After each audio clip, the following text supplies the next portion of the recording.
Magandang tanghali! Kumusta po? Narito po ulit ang update natin para sa lagay ng ating panahon.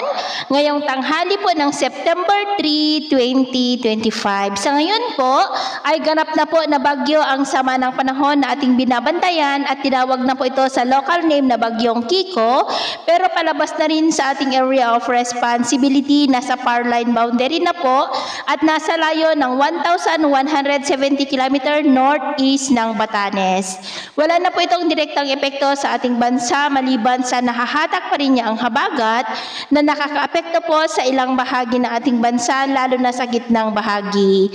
At sa ating pong wind map forecast, posible ulit na may panibagong sama ng panahon na mabubuo bago mag-weekend sa northeast ng Luzon at kikilos pa kanluran, nahihilahin rin ang habagat palayo po dito sa ating bansa. Next week, posible na mamamahinga muna ang hanging habagat. At ito naman ay pinapakita ng forecast model na ating ginagamit hanggang po sa susunod na 2 linggo.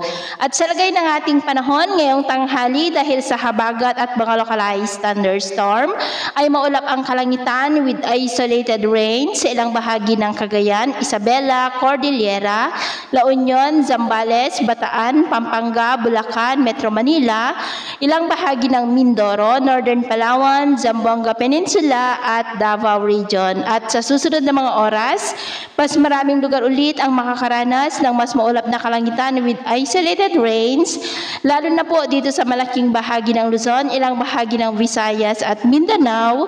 Kaya mag-ingat pa rin po tayo dahil posible pa rin ang mga banta ng mapagbaha at pagguho ng lupa. At sa atin naman pong mga baybayin, wala naman po tayong nakataas na numang gale warning signals, pero ba yung pag-ingat lamang po kung papalaot tayo para po mas makaiwas sa mga sakunang pangkaragatan.